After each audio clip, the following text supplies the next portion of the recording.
Well, hello, Tracy. Here we are. Hi, Lily. Just to let you know, let everyone know that I'm calling in from Victoria, BC in Canada, which is the traditional territory of the Wasanic and Algonquin speaking people here.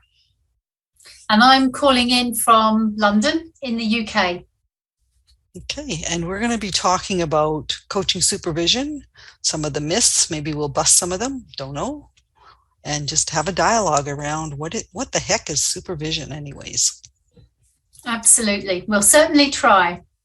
Okay, and let's start with that word supervision, because I know there's a lot of charge around it, especially in the Americas where I am. And it has this connotation because in organizations, a supervisor looks over our work.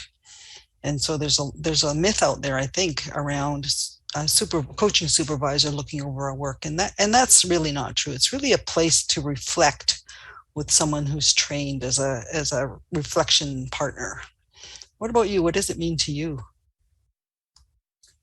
Yes, I really like this word reflect, Lily. It's for me, it's an opportunity to step back from my work and rather than be immersed in it, to get a little bit of distance from it and think about how my practice has been going in terms of how I'm feeling, the kinds of thoughts that I'm having, any patterns that I'm noticing, really just in service of being the best coach I can be.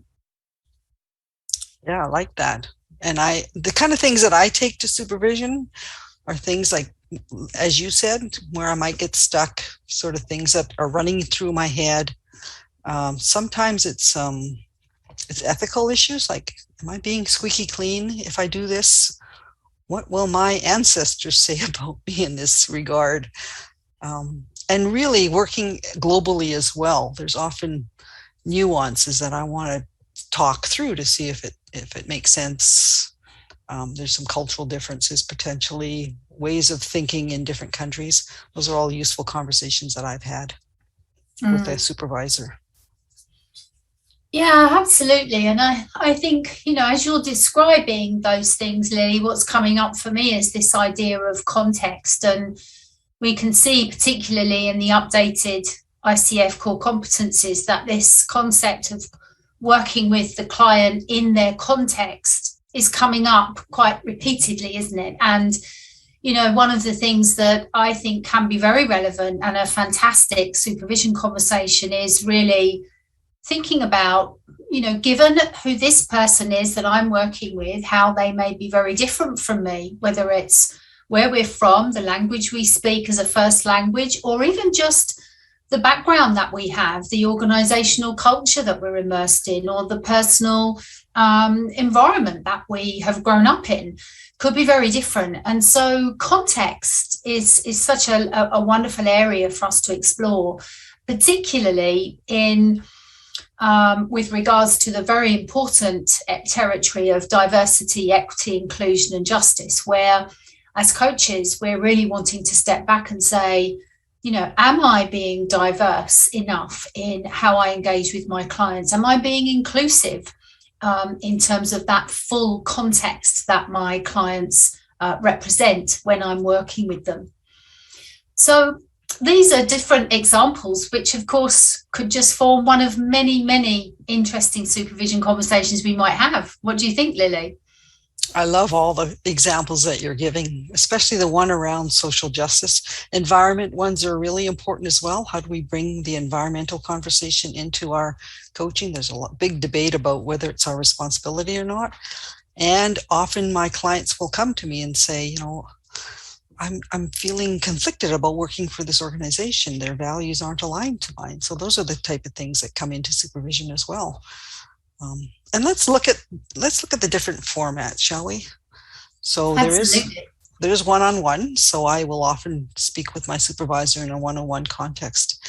There's also group supervision, which I think is a really powerful space because as coaches, we can share and learn from each other and actually normalize some of the thinking and the feelings that we're having around our coaching clients, like you know imposter syndrome, for example, comes up quite often. It's like, I feel like an imposter coaching a CEO of an organization. What does that all mean to me? And how do I need to be as a coach in that space? So that's the other one that's emerging as well is with team coaches that work in pairs. I've had some come to me and say, how do we work together as a team of coaches, two people? And then how do we work in that team into the larger system?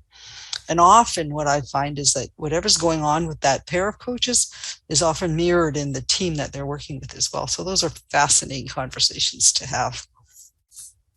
Definitely.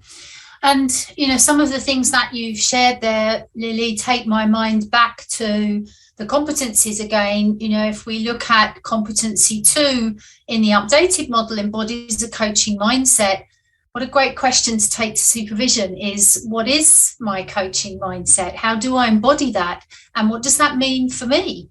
And I guess more importantly, what could challenge that mindset? So we can see in the competencies how there are concepts such as I am comfortable with not knowing, I am comfortable and confident working with perhaps strong client emotions, I'm comfortable to self-regulate and manage appropriately my own emotions. So there are some amazing opportunities in a supervision context to explore some of the aspects of coaching that perhaps relate more to the being of the coach and not necessarily just the process of the doing of coaching, as it were. Yeah, that's a great segue into our next session. I'll pay you later for that. So one of the myths and one of the conversations that I often have with coaches is like, what the heck's the difference between mentor coaching and coaching supervision anyways? And, they're all social constructs, but help us understand what the difference is, Tracy. Yeah, I get asked this question a lot too, and I guess all I can share is my own understanding and interpretation of that, and I'll obviously invite you to share your perspectives too, Lily. But for me, there is a similarity in the two concepts and the two ways of working, in that they are both opportunities for us to step back and reflect on the work that we're doing. Whereas for me, I think about mentor coaching as a much more specialized or specific piece of work that we are doing, where we are looking, perhaps one might say, more at the doing of coaching, in terms of to what extent do I deeply understand the competencies? To what extent can I evidence those competencies in a way that is natural, is congruent, and has a good flow in a coaching conversation? And I guess specifically in terms of preparation for credential applications, etc., how do I know what is expected of me to fulfill those competencies at the various credential levels? Whereas supervision, for me at least, is a much broader domain. If we think about these two words of supervision being super over and vision sight, for me, the scope of supervision is much broader. And so we are going beyond the competencies into many other aspects of our being as a coach, our professionalism, our integrity, our ethical conduct, our development, and the support that we need as human beings to fulfill those competencies and do the best we can. What do you think? Anything to add that comes to your mind? Well, that's a pretty comprehensive list, Tracy. So I agree with everything you say. And if I boiled it down, I would say, and if we follow the definition of mentor coaching and coaching supervision on the ICF website, I would say the mentor coaching really is about how we're doing it through the core competencies. And it's very specific. We're looking at how the coach is working in terms of the core competencies and assessing that and giving feedback directly to the coach on that. Whereas supervision is, like you said, very broad, and it can be anything. It could be patterns that I'm noticing in my life. Today, I had a very fascinating conversation with a group of coaches around deference threshold. Where do we defer to people, and where do we notice our clients deferring? Oh, that's the CEO. Everything he says or she says has got to be right. And how does that impact how we're showing up as leaders? So it's really about the who piece. Who are we being as a coach? is I think the distinction I would make. And there is, of course, overlap. I totally acknowledge that. If I think of it as a Venn diagram, and I add coaching, mentor coaching, and supervision all sort of have some commonalities, like the kind of questions or asking questions and holding space and pieces like that. But coaching really is helping the client move forward in its simplest version and meeting their goals. Mentor coaching is about the core competencies, and then supervision is really about the being of the person. Definitely. I don't know. That's kind of how I look at it. It sounds like we're coming from quite a similar place there in terms of just how these two ways of working partner together in a way. And, I'm thinking that this anomaly potentially between the differences of supervision and mentor coaching is one of the myths that we might come across. And the very reason we called this session, didn't we, what the bleep is supervision, the bleep being that we know that supervision has a little bit of a contentious element to it in some circles. And part of what we've wanted to do here is to really help to demystify and debust some of these myths to help our community of coaches understand really, I guess, what the real value is of engaging in a supervision or reflective practice. So what would you say, Lily, are some of the other myths associated with supervision that you've come across? Oh, one of the big ones is that the supervisor is going to tell me what to do and not to do. And my little rebellious child comes out. It says, nobody's going to tell me what to do, right? I want a place where someone's going to let me talk and think out loud and then ask me some pretty challenging questions and provoke me into thinking differently. And then I get to decide, how do I want to be with all of this?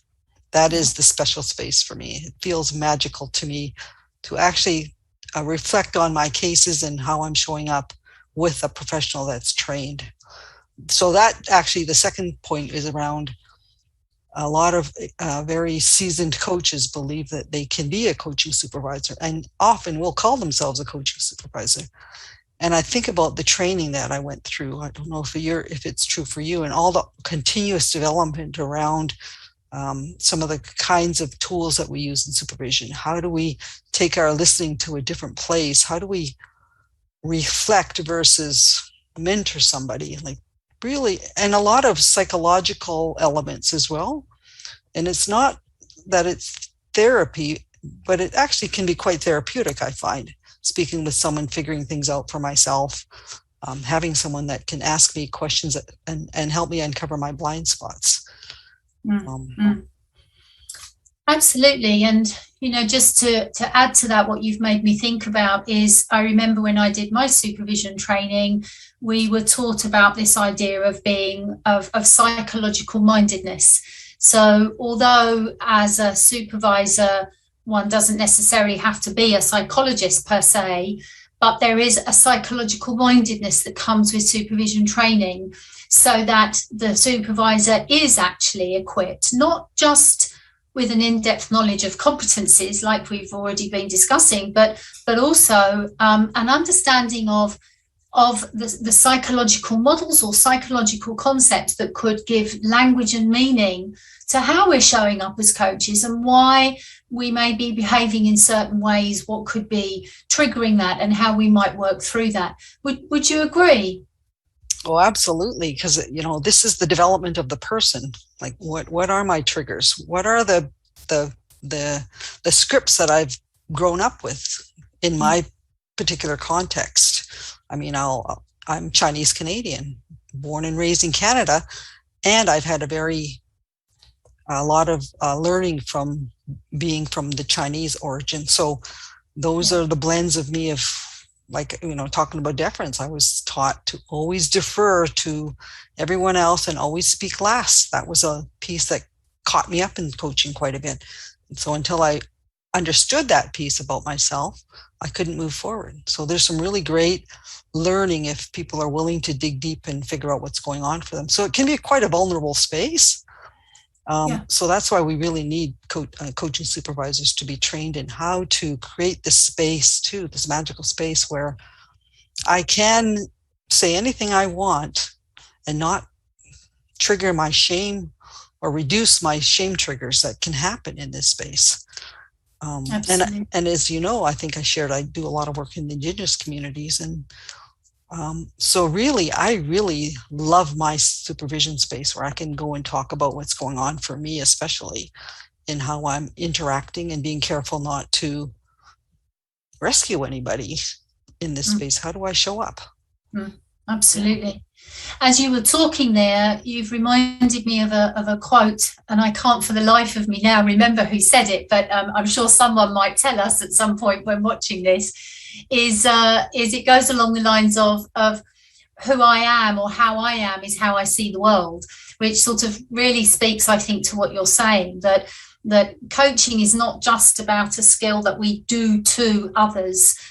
We are the vehicle and the vessel for that work. And so how we are and who we are in that moment is absolutely going to inform, isn't it, the work that we're doing. And that to me seems to be that really rich supervision space.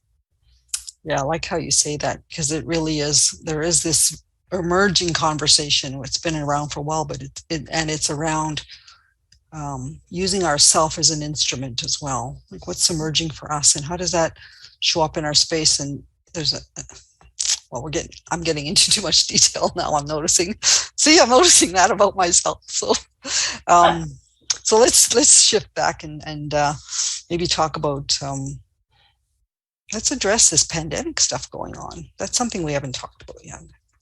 So what I'm noticing in supervision is a lot of coaches are feeling compassion fatigue and noticing their clients are in a different space.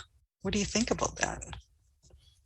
Oh, most definitely. I mean, we can talk maybe in a moment a bit more broadly about benefits of supervision, but you've hit on probably one of the primary benefits at the moment is to have some kind of space for people to process what's going on for them.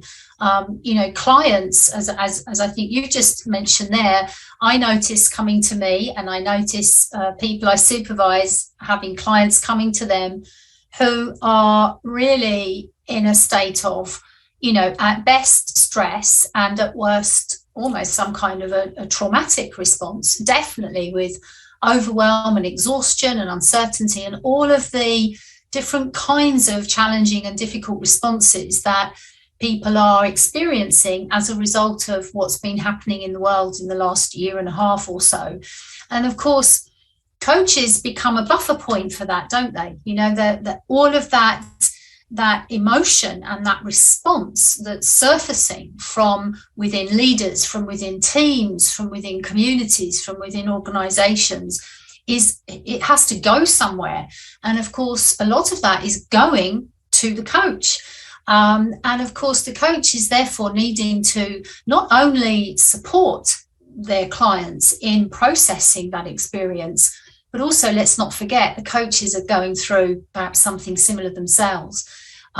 So I'm noticing that supporting people to process what this whole global experience has meant for them has been really quite a primary topic in both coaching and supervision in recent months. I absolutely agree with you. So there's so many big social issues in the world as well. Some of the examples would be, yes, the pandemic has been huge, and we have the environmental issues that are coming up. We have some of the political stuff going on in the world, and some of our clients carry that into our space, into the coaching space. And so as coaches, I'm absorbing some of that. Some of it's triggering me. Some of it is really heavy with me as a coach. And so then where do I take that stuff? And so supervision is a great place to resource ourselves and talk through it. And the supervisor can support us in how we can let go and work through some of that that's going on for us. And then, of course, as you said, we're also mirroring the system. So what's going on for our clients, we're going through that as well as human beings. We have family at home, homeschooling, living in a one-bedroom apartment with 4 people, pandemic. I had a client talking about deaths around them from the pandemic. There's so much heaviness right now. The conversations are so different as for coaches. I'm pretty sure coaches can relate that often. Right now, the conversation is different than it was 1, 2, 3 years ago. And so all of Definitely. that is how do we process that as coaches? Yeah, absolutely. I wrote something about this recently when I was working with an organization to support them to provide supervision for their internal coaches, and how there was this idea of almost, if you imagine an earthquake that has, on its scale, various ripples that are going deeper and deeper and deeper into the core of the earth. Somehow there's these layers of buffering to support and underpin people in the system, and coaches are very much part of one of those layers, aren't they? They're there as some kind of an infrastructure to provide a level of safety, support, space to share. But of course, the coaches need a buffer as well, and that's when supervision, of course, can come in. Wow, I'm just noticing how heavy it feels. And I want to remind myself that sometimes it's fun too. Like I get to laugh with my supervisor, right? And sometimes supervision can be around, for me anyways, celebrating a success that happened in my coaching sessions, and how do I bring more of that into my coaching. So there is this balance of, I want to work on the serious stuff, and I also want to acknowledge this lovely stuff that's happening in my space as well. Most definitely. And I think that's, that maybe is another one of the myths, perhaps, that supervision is a problem-solving space. And for me, it absolutely shouldn't be restricted to that, because we would be losing so much of the richness of the dialogue. And I have personally found some supervision sessions where I've been supervised so uplifting and affirming and celebratory, especially if I have been grappling or struggling with something in my coaching practice that I've had a breakthrough on, or some kind of a limiting belief maybe that I've overcome, or a new approach that I took a risk and worked on with a client. That space is all part of the supervision environment, isn't it? Where we can bring successes and celebrate achievement and progress, and not just, how do I deal with this problem I'm facing? Yeah, and I'm always struck by how much lighter I feel after coming out of a supervision session. I think it's consistent, and I actually work with 3 supervisors right now, and I love each space. And I know I have someone to go to when something pops up. Yeah. It's interesting. Sorry, Lily.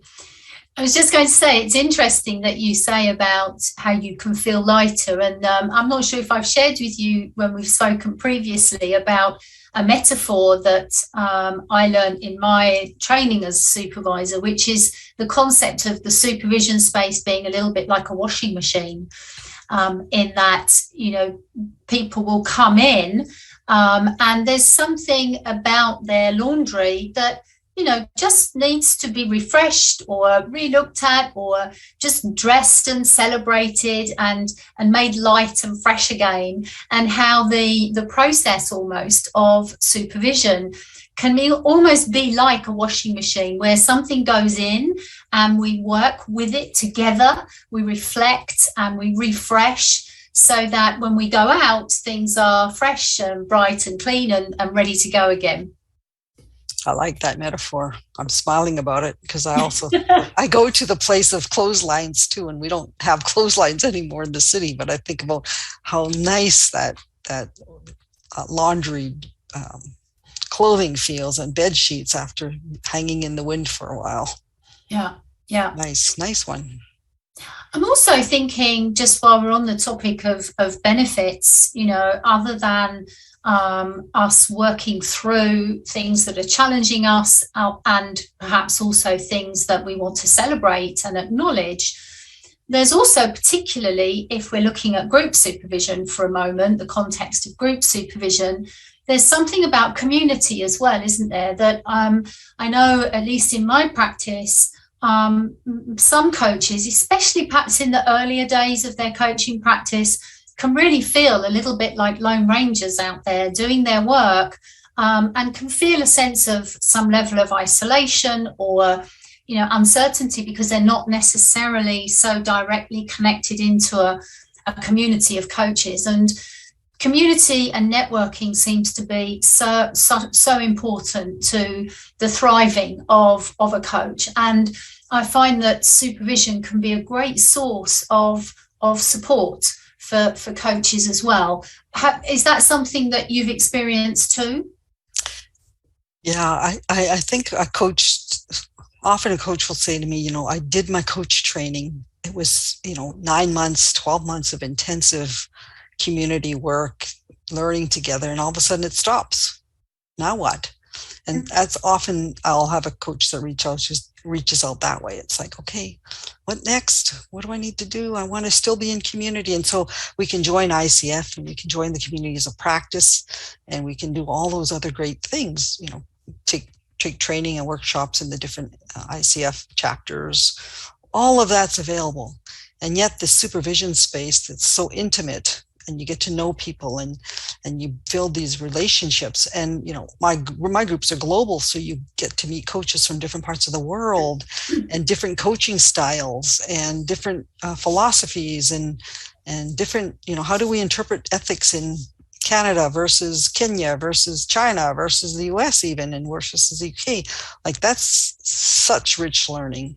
And then how do I be in all of that as a coach? Because we often, as coaches, do work globally as well. And so we're thinking through, well, what does that mean to our practice? So that little community of intensity often carries on forever. Like, you build these relationships and get into these great conversations that even when you stop working with that supervisor, it can continue. Yeah, absolutely. And I couldn't agree more about that diversity of a global or an international group of coaches coming together. And that alone can help us to really flex that muscle, can't it, of inclusion, of diversity, of working with difference, of understanding different interpretations. Like you say, how there are just different practices around how we interpret a code of ethics, for example, in various parts of the world. And you just touched on something there that triggered a thought for me, Lily, which I'd love to hear your thoughts on. Given the safety then and the development over time that can really be formed either by a supervision group or even on a one-to-one with a supervisor, what's your thinking about the longevity of a supervision relationship in terms of how long you work with a supervisor? What's your thinking about that? Wow. So I have worked usually for a year or two with a supervisor, and then I want to move on and get some other experience. And there are some supervisors that I'll go back to. I have one in particular that she does a lot of body work and a lot of somatic internal stuff. So I'll go to her every once in a while just to do, I guess, a tune-up. And then with my groups, some of them have been to around 3-4 rotations, and they get really deep and really, they feel really a freedom to speak freely in that group. And so those have been really great. And then others where they'll do 1 or 2 rotations, and then maybe it's time to try a new supervisor. I know I spent a year working with a supervisor that was specializing in transactional analysis, because that was an area that kind of drew my attention. And that was a great space to be in, to look at cases through. So it really depends on the individual and what the connection is. Like, to me, it's about connection. It's about relationship. If do I feel comfortable enough with this person to say anything I want and not feel judged? That's kind of how I assess whether or not to work with a supervisor or not, which one to choose for my next rotation. How about you? How do you choose your supervisor? Well, very similar. Like you, I have more than one supervisor. So there's a common theme there, which of course is, links me to just acknowledge there that there's no fixed rule here, is there, about how we go about doing this. You could have one supervisor for however long, you could have multiple supervisors, you could come back. I mean, it's really about your choice, isn't it? But for me, I guess it is about relationship, but primarily. But I also work with different supervisors, very similar to you, based on how they work. So, for example, there's one person that I'm working with who actually is, because I like to work in metaphor myself as the supervisee, if you like. Mm-hmm.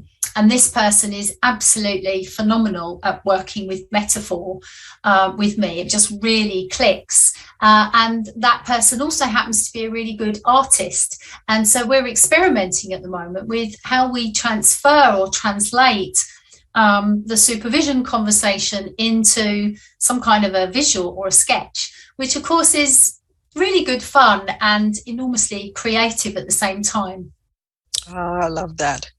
I love the creativity. And some coaches will know that I use the magic box a lot when it comes up, using images, trying to be creative and getting out of our head and into a different part of our brain or in the body is an important way to work as a supervisor as well. Mm-hmm.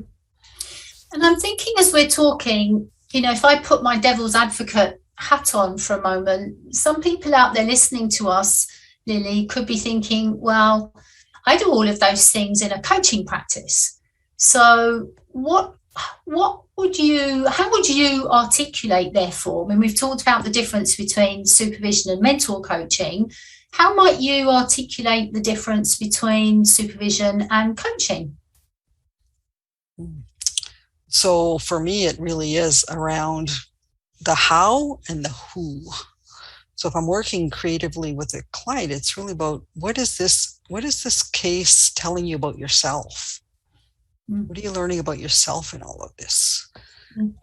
Where might you be missing a blind spot that will inform your coaching in a holistic way that has wider application? I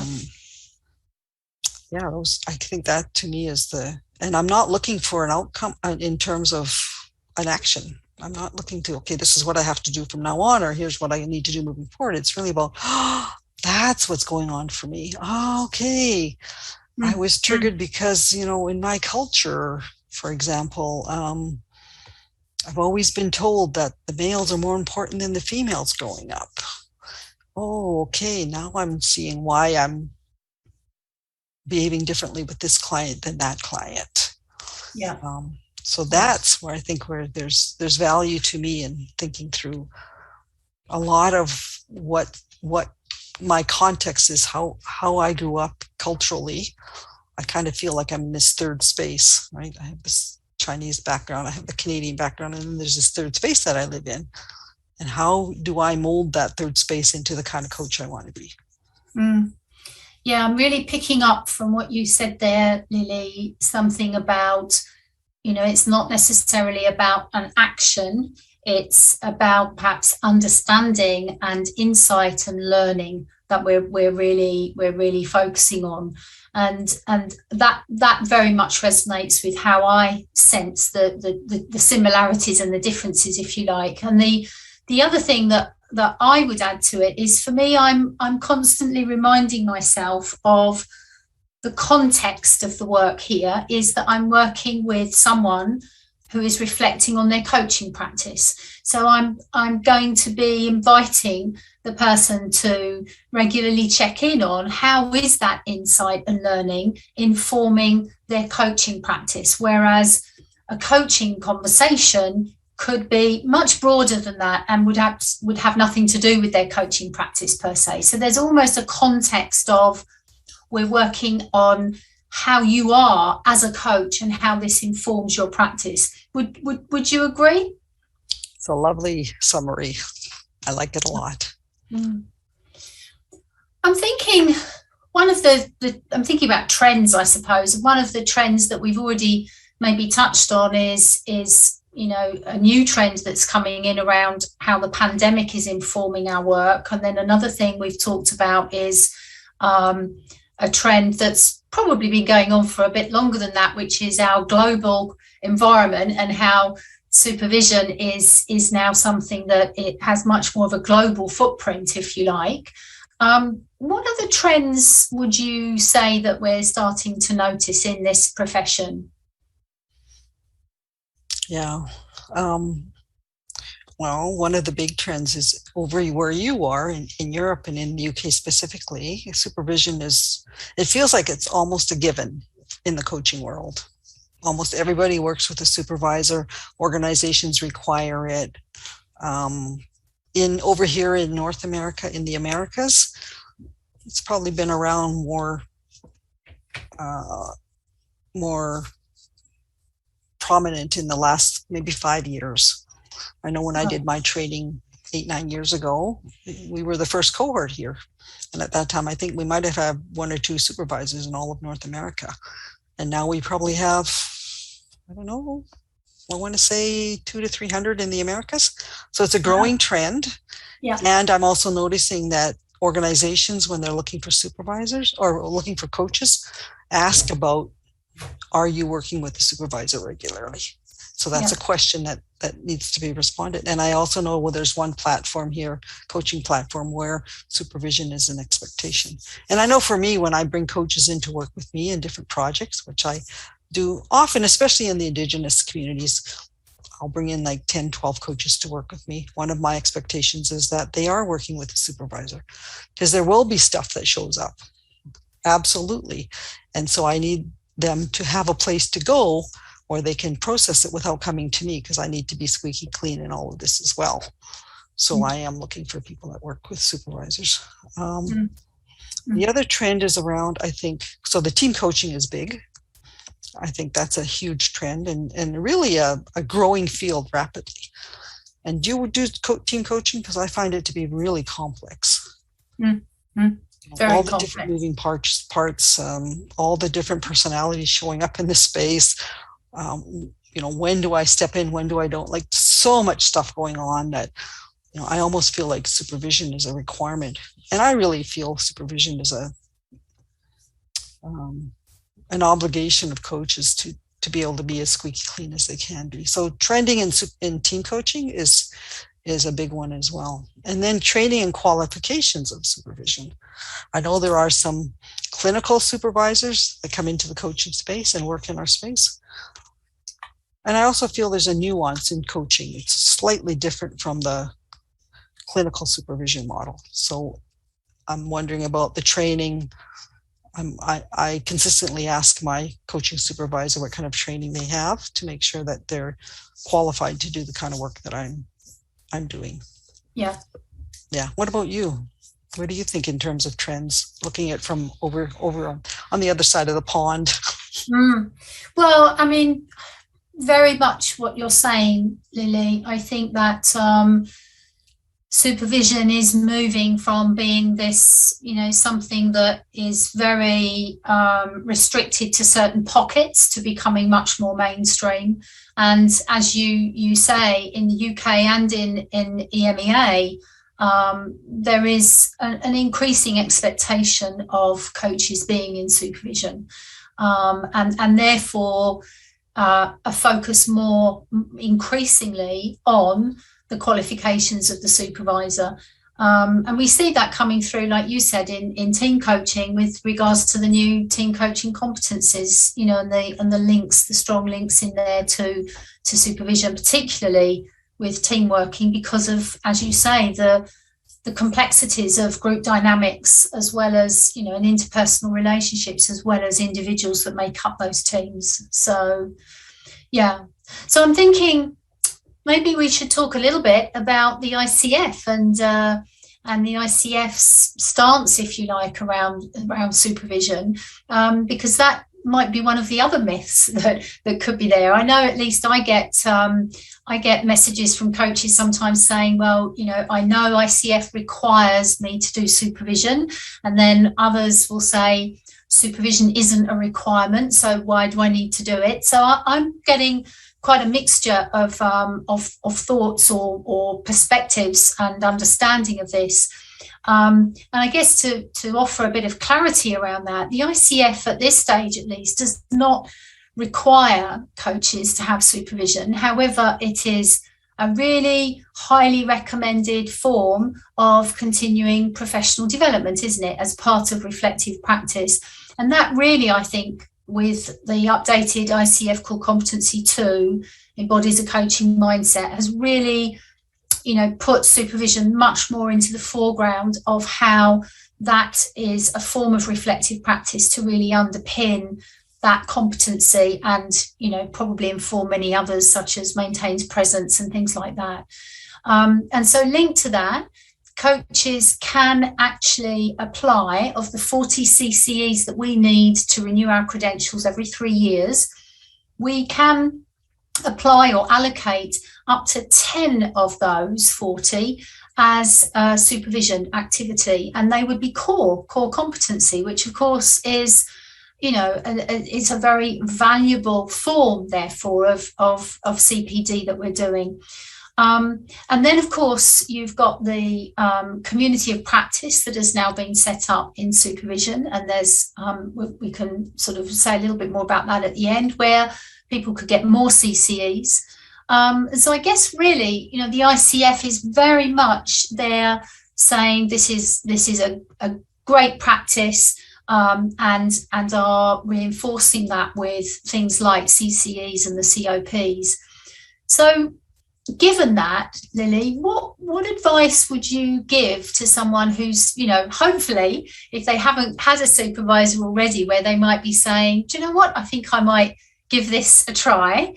What would your thoughts be on how to find a good supervisor? Oh, that's a great question. I know that ICF doesn't have a repository right now. However, I co-lead an America's Coaching Supervision Network, and we have a website, and on there are some profiles for the coaches on this side of the pond and others around the world. I think the different schools have, the coaching supervision schools have places where the supervisors put up their profiles as well. Yeah, where do you see as well to add to that? Well, very similar to what you were saying. In the UK, and there is an organisation called the AOCS, which is the Association of Coaching Supervisors. And they started out being very focused on the UK, but it's grown quite significantly now beyond the UK into Europe, and I believe beyond as well. So they hold records of supervisors who have been trained, etc. So they can be a good source. But I think really a referral system is one that often I find works, which is, I think, quite often how coaching works still as well, isn't it? Of, how could we refer people and asking people if they know of good supervisors. So I know that sometimes people will reach out to me, or I'm reaching out to people, and I will share the names of 2 or 3 people, and then leave people to connect and see if they have a good fit. And I think, like you've said a couple of times already, the training is probably a really important thing to explore, so that you're really confident that the person is equipped to support you in doing that work with you. Yeah, and I think most of us as supervisors are willing to offer a practice, a demo session with somebody, just give them a taste of how we work. Yes. And I know you likely don't take on a supervisee client until we've actually had a conversation with them about fit, and is this a relationship that we want to pursue. Definitely. Yeah, so we're running out of time. Holy moly, that was really fast. For sure. Let's talk about, if people want to reach out to us, how they get hold of us to carry on this conversation. Yeah, well, I guess people will be able to pop their questions and their thoughts in the chat function, I believe, when we're actually listening to this conversation. But also to really, I would really encourage people to have a look at the Supervision COP. It's a great way of just engaging with this topic more with other people, again, from all around the world. And of course, yes, it's just challenging that the clock is beating us now, because there are, of course, so many other topics that we could explore around this subject. But yeah, anything you want to share to close us off today? Is that the clock?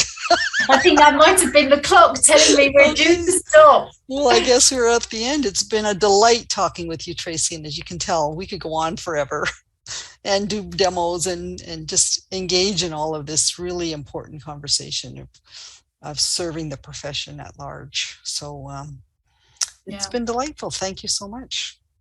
Thank you. And I would just say to anyone, if in doubt, give it a try. What have we got to lose? Let's open that coaching mindset. Try it. And Absolutely. If you don't like it, fine. The beauty is in ICF, it's not a requirement. Whereas in other associations, it is a requirement. So, and I don't advocate for requirements. So I love the idea that people will give it a try and see if it works for them. And be a choice. Decision. Exactly. Yeah, definitely. Well, thank you. It's a wrap. It's been lovely talking to you. Likewise. Thank you so much. Bye for now. Bye-bye.